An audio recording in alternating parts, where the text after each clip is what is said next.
In today's class, we will derive expression for cylinder subjected to internal and external pressure. And we will solve a numerical problem based on that. So here approach is not starting with sort of physics. We will start with the mathematical model of this problem. So the problem that we are trying to solve is an axisymmetric body subjected to loading, which we specify. So we will start with the governing differential equation, and the solution to that governing equation will be our solution. So rather than strength of material, we have physics-based approach. We are actually calculating forces and equilibrium of forces. Here we are starting with governing equation, which also is derived based on the physics, but we will be starting with that mathematical model and obtaining the solution. So here what we have considered is a cylinder which is subjected to internal and external pressure. So inner radius is A, outer radius is B, and internal pressure is PA, external pressure is PB. So that is the condition, and both ends are open.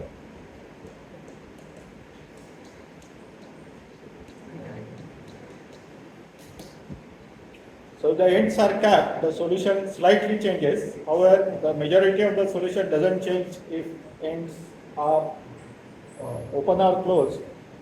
The radial and circumferential stress, which are critical, they remain the same.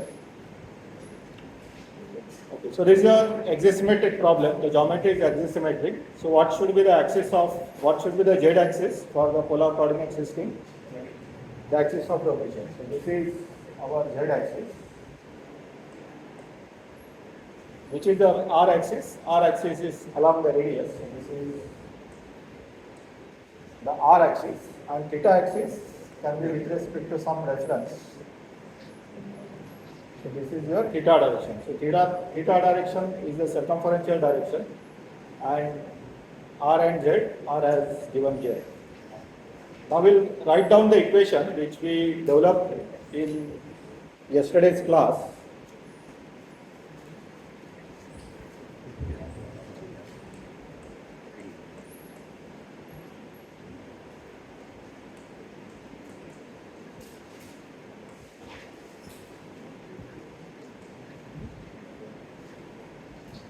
So in the yesterday's equation, we had here gamma r. So gamma r is the body force which is in the radial direction. So that will come in the second type of problem that we are going to see in the next class. If some body is revolving about this axis, then you will have this body force which will be in terms of centrifugal force. In this particular case, there is no such dynamics. So this equation simply reduces to this form. Now if you recollect, there are three equilibrium equations, and under certain conditions, those three equations converge to a single equation as given here. So does anybody recollect what are the conditions so that the three equilibrium equation become a single equation and it takes this form? So these equations, the three equations are valid for any axisymmetric geometry. This special case is for some additional conditions that we assume. Okay, no variation in the loading in z-axis. Our pressures, what we are considering, they are uniform across z direction. The pressure doesn't vary in z direction. And what else?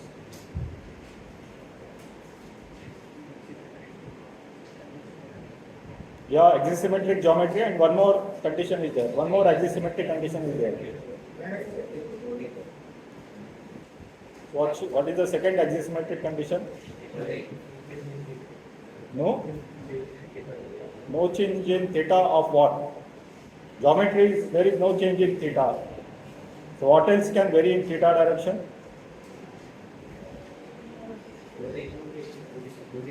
Loading also can change. So this pressure need not be uniform everywhere. It could be higher on one side, lower on the other side. So we are considering uniform pressure. Only in that case, the equation takes this particular form. So in this case, sigma r or sigma theta, they are purely function of radius only. They don't vary in z direction.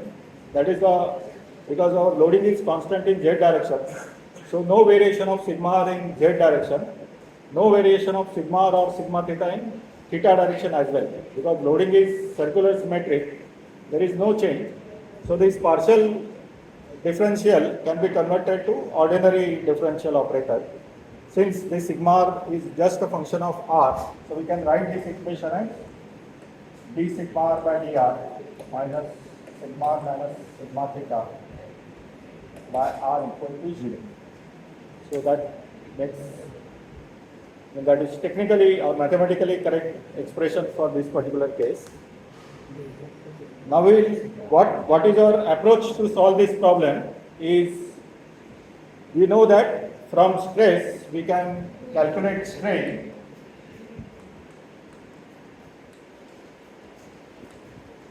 and the strain definition it relates to the displacement.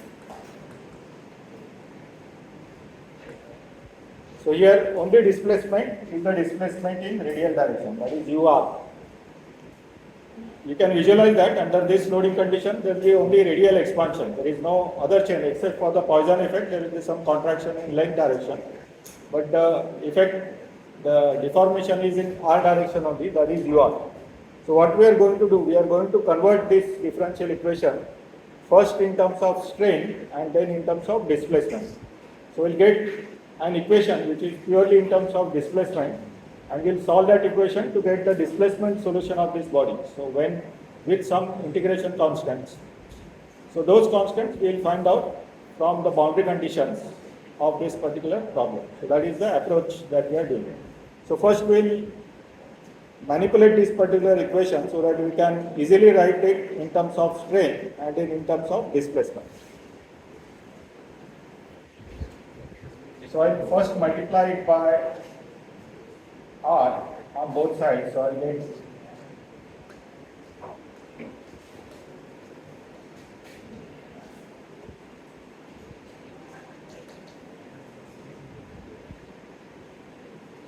here it is plus. So there is a plus sign here.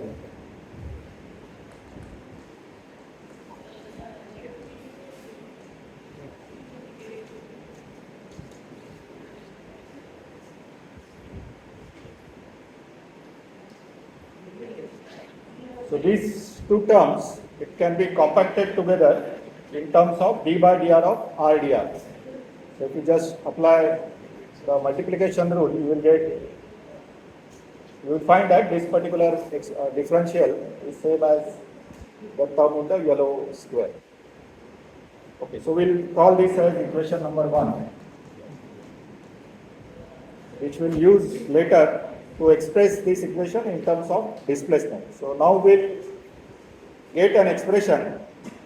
Instead of sigma r, we'll first convert sigma r express sigma r in terms of strain, and we already know how to express strain in terms of displacement. So that is what we are going to do.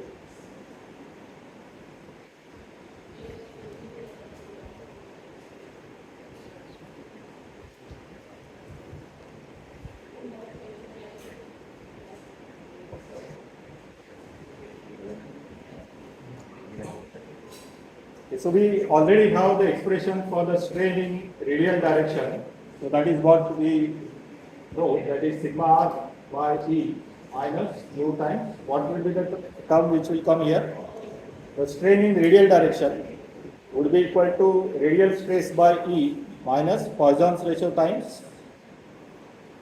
What are the other stresses which are in this picture?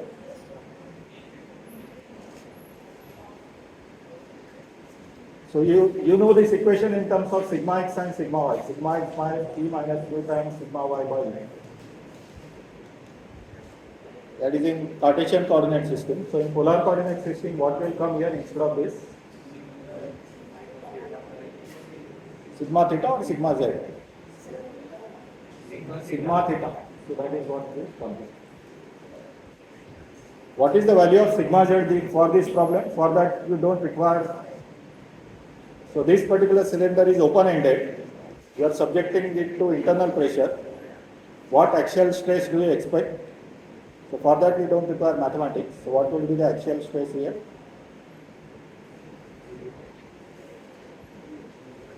It will be 0. So sigma z is 0 for this particular problem. So that is why we don't have additional term here. So we have here additional term mu times sigma z by E.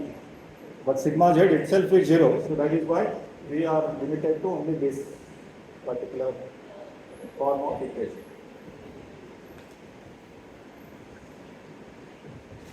Similarly, we can write epsilon theta equal to sigma theta by E minus mu times sigma r by E.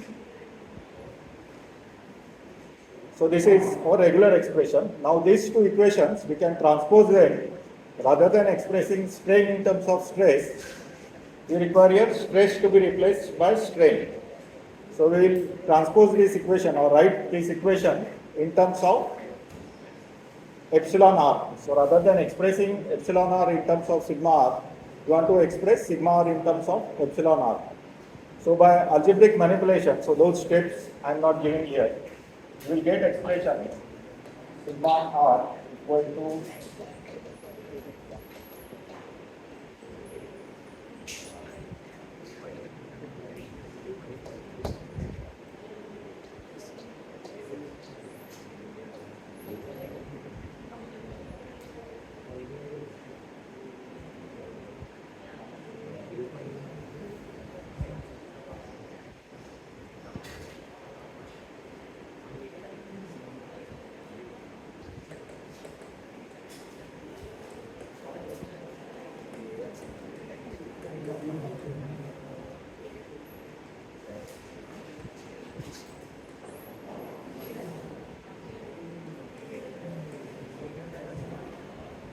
so from here to here, there will be algebraic operations. You have to take all sigma terms on one side and sigma theta on the other side. And you can write these equations in this particular form, which is suitable for us to substitute in this particular equation. Before we substitute here, we want to have the final equation in terms of displacement. So we'll express sigma r and sigma theta in terms of the displacement. What we learned in yesterday's class, we know we can express sigma r in terms of ur and sigma theta also in terms of ur. So those expressions we have developed yesterday. Does anybody recollect what is definition of epsilon r? Kappa ur by kappa r. So in this case, since ur is also a single function, so the kappa or the partial operator can be substituted by ordinary differential operator. So I am writing here dur by dr. And what is the expression for epsilon theta? It is ur by r. So that is a special condition which is applicable only to axisymmetric problems subjected to axisymmetric loading, which is our case. So that's why we can write this as ur by r. So we'll substitute these equations or these expressions into these equations. So we'll get sigma r in terms of ur, sigma theta also in terms of ur. Then we'll substitute into our main differential equation.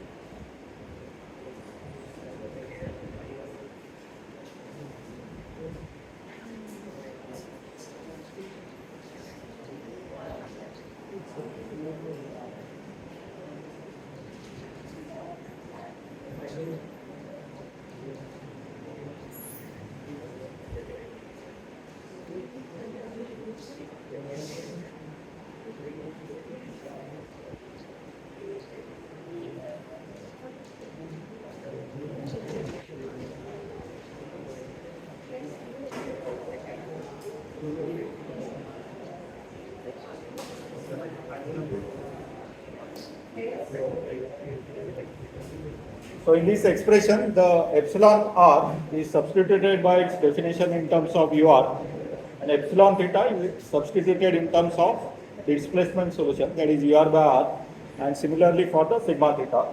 I will substitute this in equation number 1. I will call this as equation 2.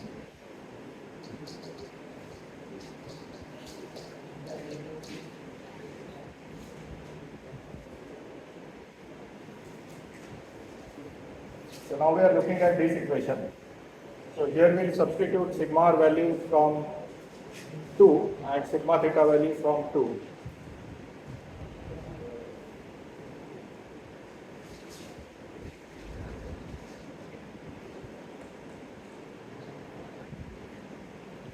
So d by dr of r multiplied by sigma r. So r multiplied by whatever expression we are getting there.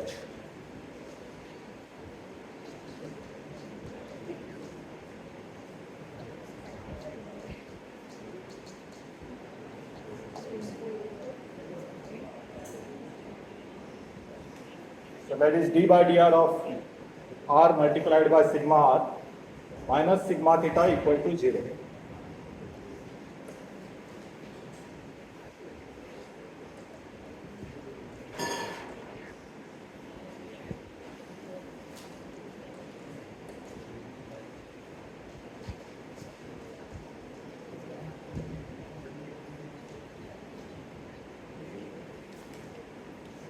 So we get the equation now purely in terms of UR, that is the displacement. So we'll simplify this particular equation so that we'll get final form which is purely in terms of UR and R, which we have to solve to get the displacement solution for this problem. So in this case, E divided by 1 minus mu square, you can eliminate from this particular equation.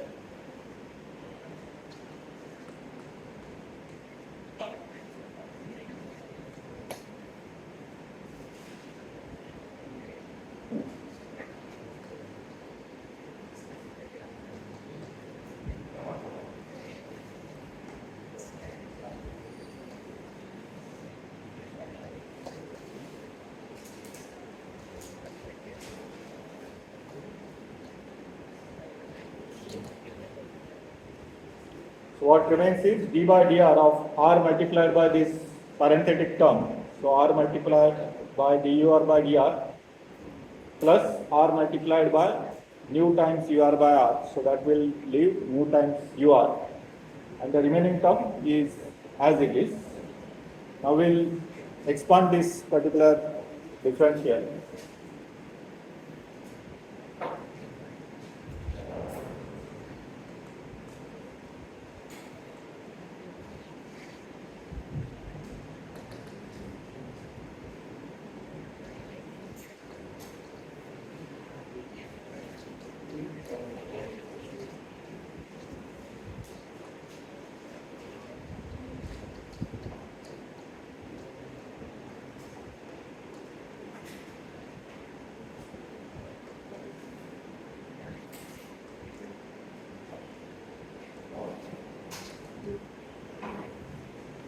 So first we are taking differential of r multiplied by ur. So by multiplication rule or chain rule, we are having first dr of d by dr of r. So that is 1 multiply. So what is that is the remainder, and then you are taking the differential of the second multiplier.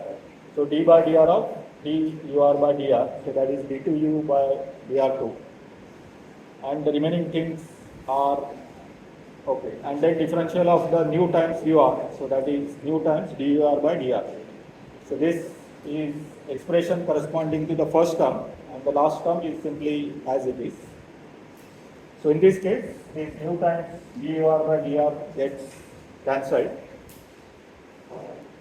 So we have the expression which is r times d2u by dr2 plus dur by dr minus ur by r equal to 0.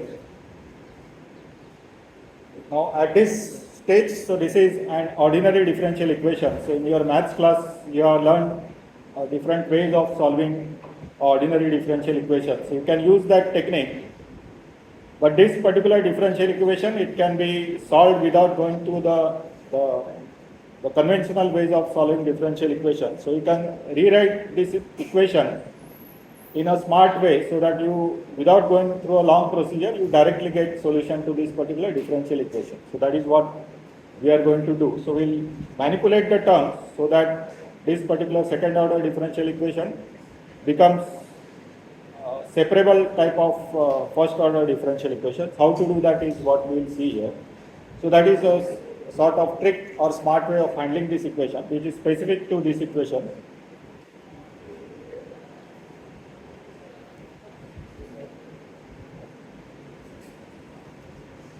So I'll first divide this entire equation by r. So I will get d2 ur by dr2 plus 1 by r times dur by dr minus ur by r square equal to 0.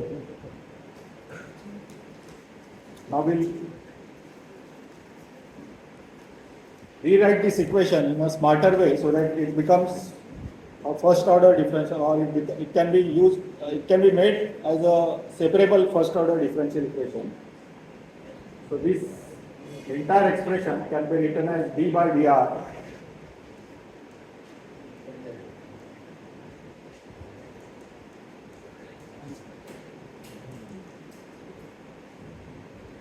So this entire equation, it can be written in this particular form. So anyone of you is mathematical genius can look at this equation and then tell this particular form. So usually one would not be so much observant about it. But if you look at the second expression, if you differentiate the parenthetic term, you will get the first differential equation. So d by dr of dur by r, you will get the first term. And here you are having ur by r. So if you differentiate with respect to r, first you will get 1 by r du by dr, and then ur and differential of 1 by r. So that is 1 minus r square. So that is how we have obtained it. So what we did here, we simply converted this second order differential equation into a, if you consider this as z, so it has become dz by dr equal to 0. So it has become a first order differential equation for which we can easily find the solution. There is further simplification of the parenthetic term as well. So that is what we will see, which will make it further simpler.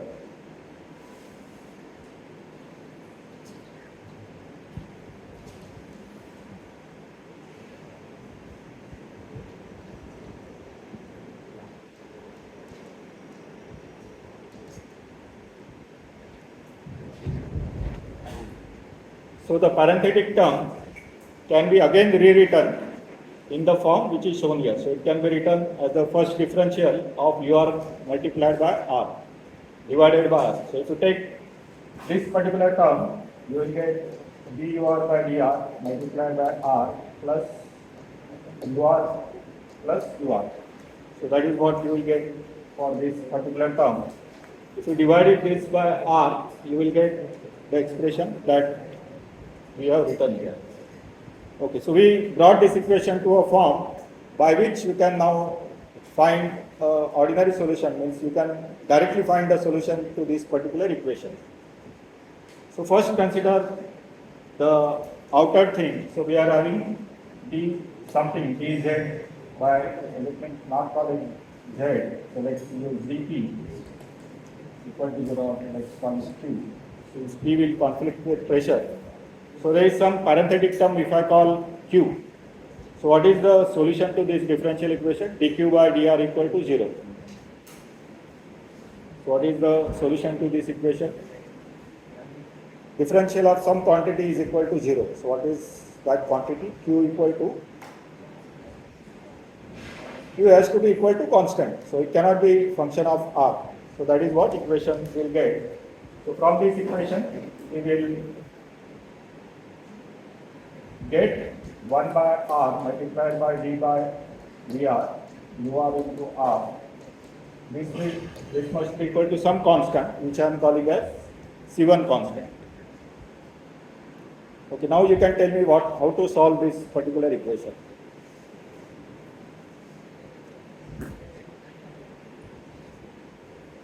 This first order differential equation. So should be a 12th standard problem.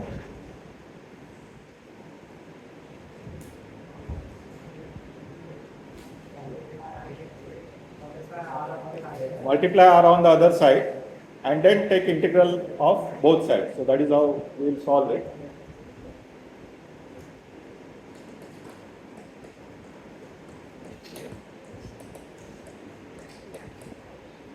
So I multiplied by r on both sides and then I integrate on both sides.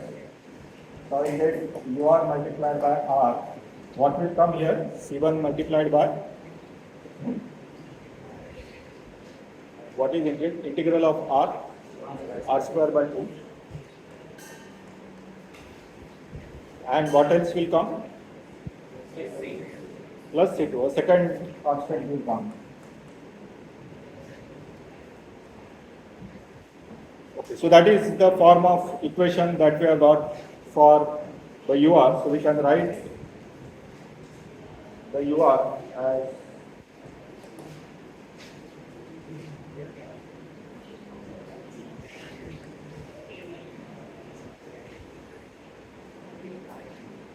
use C1, C2 in the next term in some other form. So I will just change this constant to A1 and A2. Just make correction in your note. Since it's not that big, because I am using C1, C2 for something else next, so that's why I am just changing it here.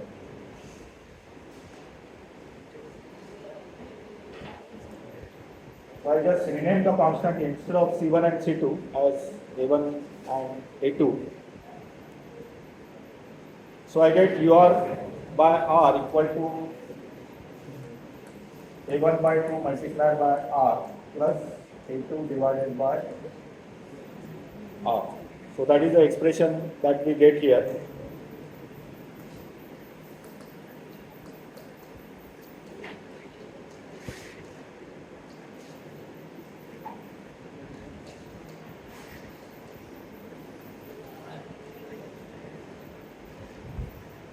Okay, just instead of using A1 by 2, I am just calling it as C1. So that is the only minor change that we are doing. So the final displacement equation is as we get here. So the displacement of the cylinder, so what does this physically mean? So we got some mathematical process through which get some insight into how the cylinder will behave if we subject it to internal pressure. So what it tells us is that the displacement is linearly proportional to R, and plus additionally it is also inversely proportional to R. So if you plot this particular function, you will get a variation which will correspond to how this particular cylinder will vary at different points of the displacement. So if you are having a cylinder at R equal to A and R equal to B, if you plot the displacement, you will get some kind of graph, whatever you plot here. So that is what we are getting here. And the exact nature of this graph will be decided by C1 and C2. So many of you would be wondering why are we taking such mathematical route to solve a particular problem. Of course, this problem is solved hundreds years back. I mean, this is cylinder subjected to internal pressure. This particular work has been done more than a century back, and the solution was already obtained. Why we are relearning it? Because this particular process is very important for us as an engineer. So when you go out in the industry or go in some research work, you will be encountering a problem. Obviously, it will not be cylinder subjected to internal and external pressure. It may be some cylinder which is made up from some new type of material, maybe some composite material, for which this formulation doesn't hold good. So somebody tells you find out stresses in a composite cylinder. So you should know how the basic equation for metals has been obtained and what changes would be there. So the procedure, mathematical treatment will remain same. So you should know what is the approach. How do you first convert a physics problem or physical problem into a mathematical model? So that is what we have seen. How a cylinder under internal pressure can be represented in terms of a differential equation. So this is, if somebody tells you that this is equation for cylinder subjected to internal pressure, nobody will know how this relates to cylinder under internal pressure. But we know, since you have learned solid mechanics, you should be able to tell that this particular equation can represent cylinder under internal pressure under so and so conditions. So that is called as a mathematical modeling approach, and that is what this subject is grounded on. How do you make mathematical model of any physical object? So whatever engineering innovations or new things that you have found, at the basis somewhere you will have this mathematical modeling, because you cannot solve the problem simply by equilibrium equation and taking moments about the point. So that with that some mechanics basic problem can be solved. But if you want to solve very complicated problems, there is no other language or no other route than to go in the mathematical way. So that is why we are having 4 courses of mathematics, because that is one of the foundation of the mathematics, of the engineering. And that is why we are going through all the steps in detail. Otherwise, I could have directly told that solution of this equation is the final form what we are doing. We are deriving it so that we understand that this is not some magic or black box. It is a plain application of mathematical learning that we have done. Okay, so now let's proceed further. We get this particular equation. Anybody has any question at this stage? Any step or anything that you have not understood? Okay, so the next step to finding out this integration constants is by applying the boundary conditions. The first way to search the boundary condition is in terms of the displacement. If you have a cylinder under internal pressure, so this is a cylinder which is subjected to internal and external pressure. So do you have any, UR is the radial expansion of this cylinder. So do you have any known expansion for this cylinder? So that would have been boundary conditions. For example, at R equal to A, you have certain displacement known. So do you have any such known boundary condition? Then using that you can calculate C1 and C2. So do you know the displacement value at any point of this cylinder?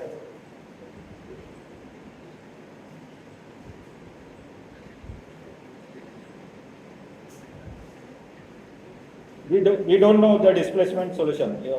If you think of any solution, then you can tell that.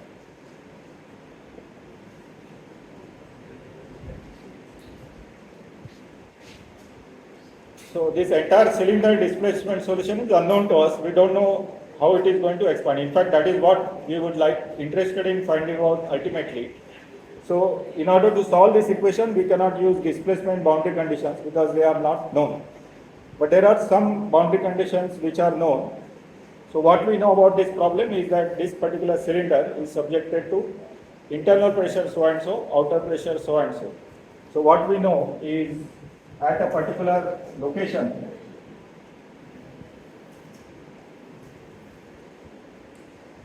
at R equal to A, we know that it is subjected to pressure which is PA. At R equal to B, it is subjected to pressure which is PB.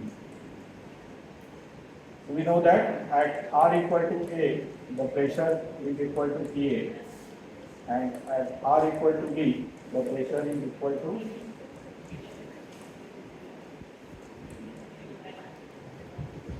PB. Now, so this is the boundary condition we know, but what equation we have got is in terms of displacement.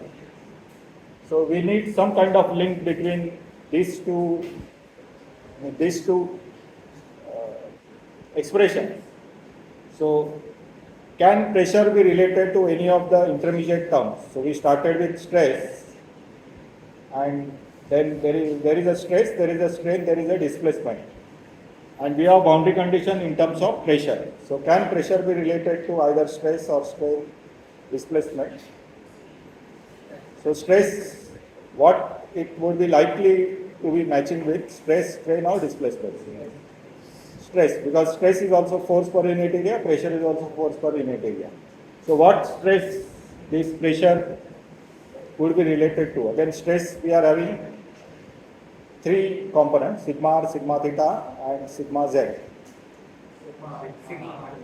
Sigma r. So if you look at this particular figure, the sigma r is the stress in the radial direction. The pressure is also in the radial direction.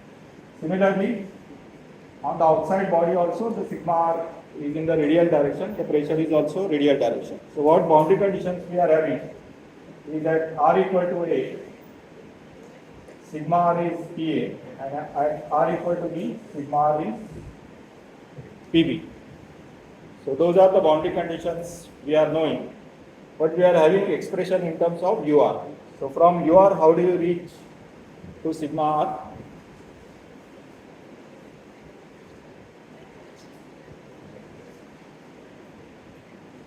Let's go back to this particular derivation and tell me how do you get the sigma r value from these equations in terms of UR.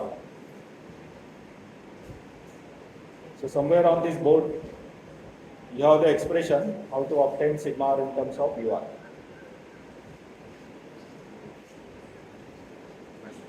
The first one. This top equation, it gives us sigma r in terms of UR.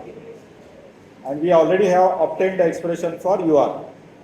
So this UR expression we are having, if you substitute that in this equation, we will get sigma r in terms of UR. And then we have the boundary conditions in terms of sigma r, so that we can find out the integration constant. So that is what approach we will take. So we will take this particular expression, substitute the value of UR that we obtained in terms of C1 and C2. So we will get sigma r in terms of C1 and C2. And we have two boundary conditions and two unknowns, so we can find out the values of C1 and C2.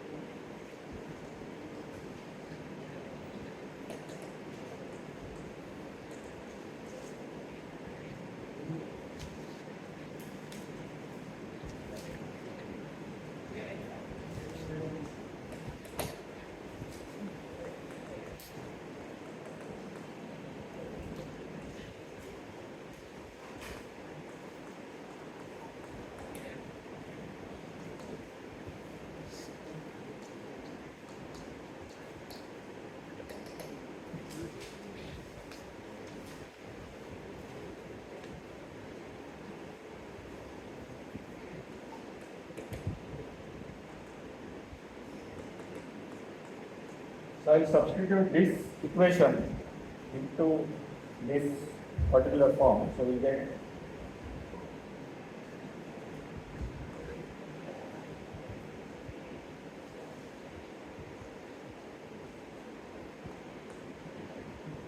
so dUR by dr. So if you take differentiate this once, you will get C1 plus the differential of 1 by r, which is minus 1 by r square, plus nu times this expression divided by r. So we get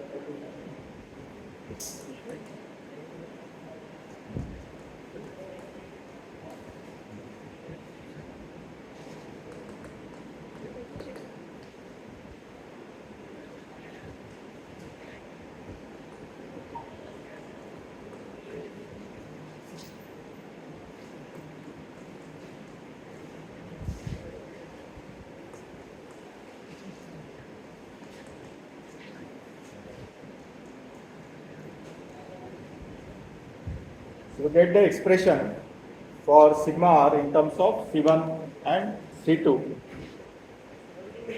So what we have to do next is we have to simply plug in these boundary conditions. So that r equal to a, sigma r equal to Pa, and r equal to b, sigma r equal to Pb. So those, if you write, substitute here, you will get two simultaneous equations in terms of C1 and C2.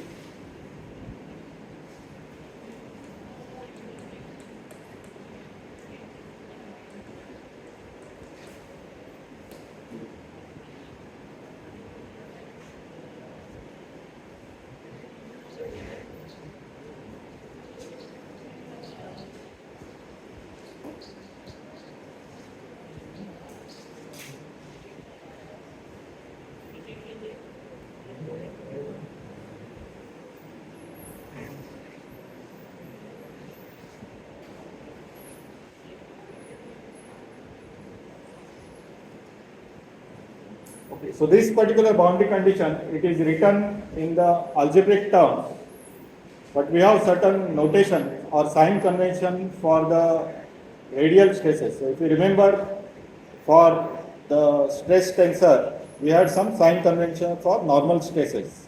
So what is the sign convention for normal stress? Tensile is positive and compressive is negative. So in this case, this radial stress is a normal stress. So if it is tensile, then we have to consider it as positive. If it is compressive, then we have to consider it as negative. Now consider this PA case. So this PA is acting on this inner edge. So is it a compressive for that surface or it is tensile for that surface? It is a compressive. So if the PA is the magnitude of pressure, in terms of sign, this would become sigma r equal to, it's a negative quantity because it is a compressive stress. Similarly, for PB, which is a pressure which is acting towards the surface. So here, the pressure property is that it will act always towards the surface. It will always compress the surface. So by sign convention, you will have sigma r, it will be minus PA and minus PB. So that is what we will substitute here.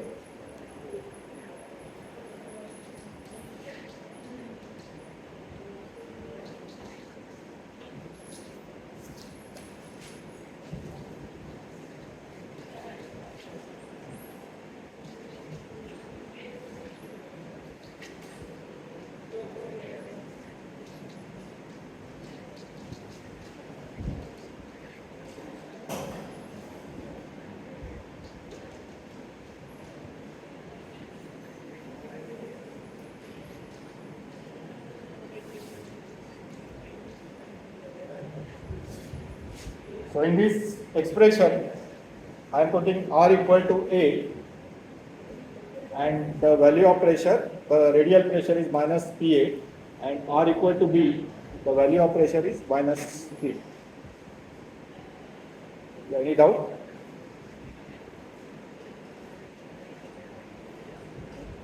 And we have to solve this particular equation to get the values of C1 and C2.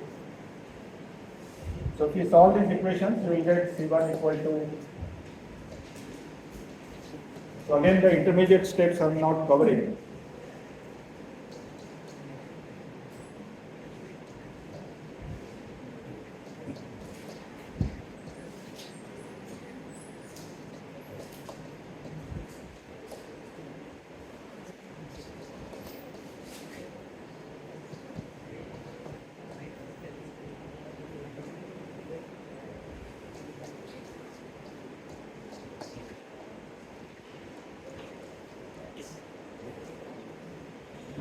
So these are the two constant term equations that we get in terms of PA, PB and the geometry, the loading and geometry of this particular equation. Once you get C1 and C2, now you can get the expression for sigma r, because now C1 and C2 are known. So you have to substitute these terms for sigma r term and you will get the expression for sigma r. Similarly, we have the expression for sigma theta. So sigma theta expression is here. So there again you have to substitute UR and get the expression for sigma theta. So if you do that and simplify, you will get the final equation for sigma r and sigma theta.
So again detailing is not given, you have to substitute that, simplify and rearrange the term and you will get this expression for.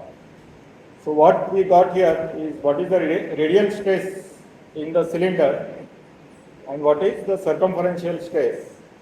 So those two values we get when cylinder is subjected to both internal as well as external pressure.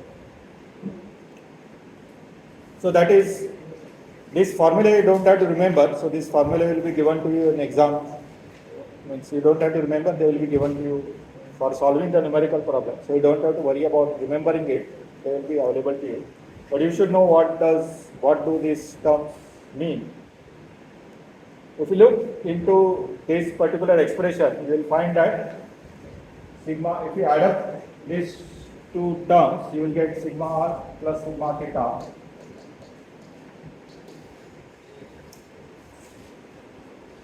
If you look here, the r term, that is a variable term, comes only in the second part. In one case it is negative, second case it is positive. If you add these things, you will get sigma r plus sigma theta is only this particular term, twice this particular term. That is a square minus b square minus b square minus a square,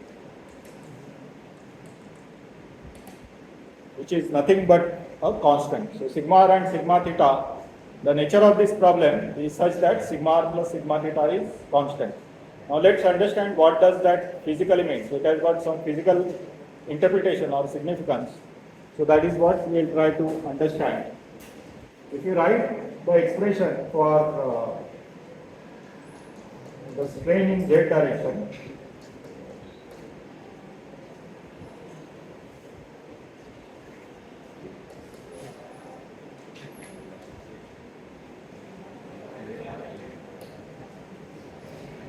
the strain in z direction, since the cylinder is open from both the ends, the strain in z direction would be given as 1 by times sigma z minus nu times sigma r plus sigma theta.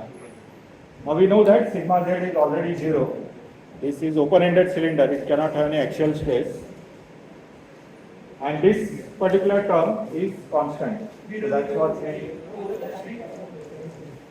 derived. So in terms means that sigma 0 is also epsilon z is also constant, which means that if you are having a cylinder which is subjected to internal pressure, there is a possibility that this particular cylinder will contract. That is, because of the Poisson effect, it contracts. So that is what this sigma z indicates, that this particular cylinder is going to contract.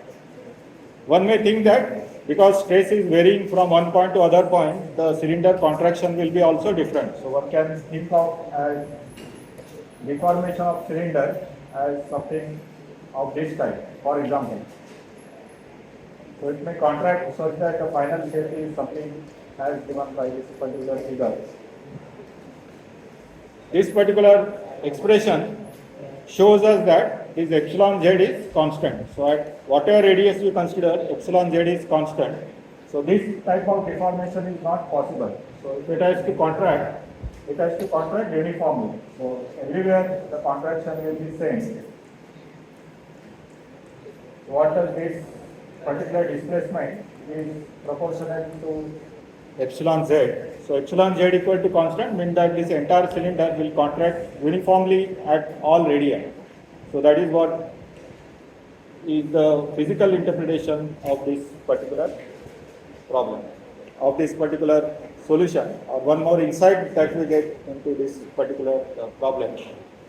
You may think this is intuitive, but you can mathematically prove that this particular behavior of the cylinder is as given by this particular expression. So I don't think we have time to solve the numerical problem, so that will take in the next class.